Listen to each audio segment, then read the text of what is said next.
గణేష్ నిమజ్జనోత్సవ ఏర్పాట్లలో కాంగ్రెస్ సర్కార్ విఫలమైందని మండిపడ్డారు మాజీ మంత్రి ఎమ్మెల్యే గంగుల కమలాకర్.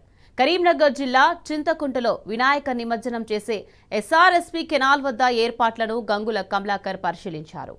ఉదయం నుంచే నిమజ్జనం ప్రారంభం కాగా ఇప్పటి వరకు క్రేన్లు అధికారులు లేరని మండిపడ్డారు. నిమజ్జన ఏర్పాట్లలో ప్రభుత్వ నిర్లక్ష్యం స్పష్టంగా కనిపిస్తుందని గంగుల కమలాకర్ విమర్శించారు. బీఆర్ఎస్ హయాంలో అన్ని శాఖలు సమన్వయంతో అద్భుతంగా నిమజ్జనోత్సవాన్ని నిర్వహించామని గుర్తు చేశారు. హిందూ పండుగలంటే కూడా ఈ కాంగ్రెస్ ప్రభుత్వానికి పట్టదు.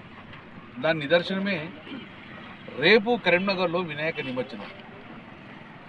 ప్రతిసారి మేము టీఆర్ఎస్ ప్రభుత్వం ఉన్నప్పుడు కానీ ప్రభుత్వం ఒక 1 వీక్ ముందు చర్య తీసుకొని అన్ని డిపార్ట్మెంట్ తోటి నేను రివ్యూ మీటింగ్ పెట్టుకొని ఒక 2 రోజుల ముందే మొత్తం అరేంజ్మెంట్ చేసుకొని ఒక్కరోజు ముందే కూడా ఒక ట్రయల్ చేసుకుందాం. క్రెయిన్ సక్రమంగా పనిచేస్తున్నాయా, క్రెయిన్ ఎంత డెప్త్కి వెళ్తున్నాయి అని చెప్పేసి ఒక ఈవినింగ్ ఒక రోజు ముందే మేము ట్రయల్ చేసుకుందాం. మరి ఏం రివ్యూ చేసుకున్నా కూడా ఇంతవరకు రేపే పొద్దున్న నిమజ్జనం స్టార్ట్ అవుతుంది.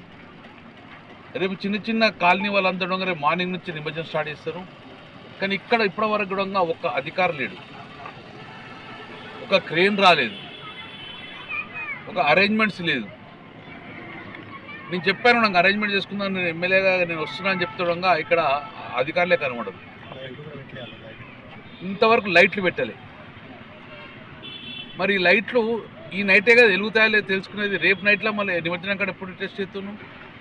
ఒక్క లైట్ లేదు, ఒక క్రేన్ లేదు, ఒక అరేంజ్మెంట్ లేదు. ఏం చేస్తుంది ప్రభుత్వం? పన్ను నిద్రపోతుందా? మొద్దు నిద్రపోతుందా? ఎవరు దీనికి బాధ్యులు? మున్సిపల్ కమిషన్ ఇంతవరకు రాలే, అధికారులు లేరు, అరేంజ్మెంట్ చేయవలసింది తెలియదు, మైనింగ్ డిపార్ట్మెంట్ లేరు. ఏం చేద్దాం అనుకుంటున్నారు మీరు? ఇదే ఇట్లా చింతకుంట కాడ ఉంటే కొత్తపల్లి కాడ అయిందా అరేంజ్మెంట్స్? మానకుంటూరుగా అవుతుందా? వేలాదిగా వస్తాయి కదా వినాయకులు. ఎక్కడ చిన్న అవాంఛనీయ సంఘటన జరగకుండా మేము చూసుకున్నాం కదా. ఎవరు రేపు బాధ్యత? ఎలక్ట్రిసిటీ డిపార్ట్మెంట్ చేస్తుందా సర్వే? ఎక్కడెక్కడ పోల్స్ కింద ఉన్నాయని? ఇంత వరెస్ట్ అడ్మినిస్ట్రేషన్ ఎప్పుడు చూడలేదు మేము.